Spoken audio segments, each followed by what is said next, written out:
Welcome to big news. నేను మీ గౌసుద్దీన్ షేక్. ఉన్నదే రాస్తా, చూసిందే చెప్తా.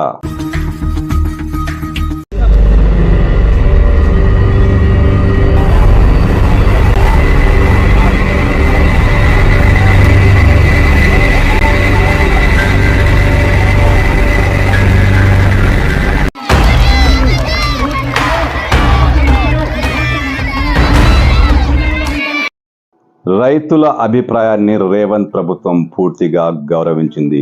ఇటీవల జరిగిన 2 సంఘటనలు ఈ విషయాన్ని స్పష్టం చేస్తున్నాయి. నిన్నటిదాకా నిర్మల్లో రైతులు చేసిన గొడవ తెలిసిందే కదా. అక్కడ ఫార్మా కంపెనీ ఇథనాల్ కంపెనీ అంటారట. ఇథనాల్ కంపెనీ ఏర్పాటు చేసే ప్రక్రియను ప్రభుత్వం నిలిపేసింది. అది వేరే విషయం. ఆ ఇథనాల్ కంపెనీకి పర్మిషన్ ఎవరిచ్చారు, ఎవరి ప్రభుత్వ హయాంలో జరిగింది, అవన్నీ పక్కన పెడితే రైతులు ఆందోళనకు దిగారు. ఆర్డీఓను నిర్బంధించారు. పోలీసులపై రాళ్లు రువ్వారు.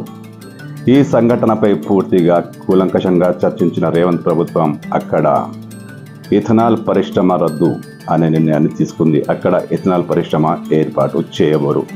ఇప్పుడు తాజాగా లగచర్ల వ్యవహారం తెలిసిందే కదా. ఇక్కడ కలెక్టర్పై కూడా దాడి చేశారు. బీఆర్ఎస్ ఈ విషయంలో చాలా కీలకమైన పాత్ర పోషించింది. బీఆర్ఎస్ కీలక నేతలు అరెస్ట్ కూడా అయ్యారు. కానీ రైతుల నుంచి నిరసన వచ్చిన మాట రేవంత్ ప్రభుత్వం గుర్తించింది. రైతులు అక్కడ ఫార్మా కంపెనీ ఏర్పాటును నిరాకరిస్తున్నారు. ఇదే కారణంగా ప్రభుత్వం తాజాగా ఉత్తర్వులు జారీ చేసింది. లగచర్లలో ఫార్మా సిటీ ఏర్పాటు చేసే నిర్ణయాన్ని రద్దు చేసుకుంటున్నట్టు ప్రభుత్వం ప్రకటించింది. ఇది రైతులు హర్షించదగ్గ విషయమే. అటు నిర్మల్లో రైతులు విజయం సాధించారు. ఇటు లగచర్లలో కూడా రైతులకు ఊరట లభించింది. రైతుల అభిప్రాయాలు పరిగణనలోకి తీసుకొని అభివృద్ధి పనులు చేపట్టిందే అసలైన ప్రభుత్వం.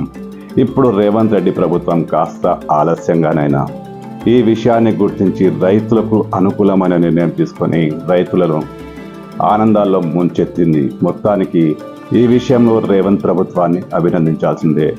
గులాబీ నేతలు ఇక్కడ రాజకీయాలు చేసుండొచ్చుగాక, ప్రజలకు మాత్రం, అక్కడి రైతులకు మాత్రం అక్కడ ఫార్మా సిటీ ఇష్టం లేదు. ఇది క్లియర్ కట్, అందరికీ తెలిసిందే.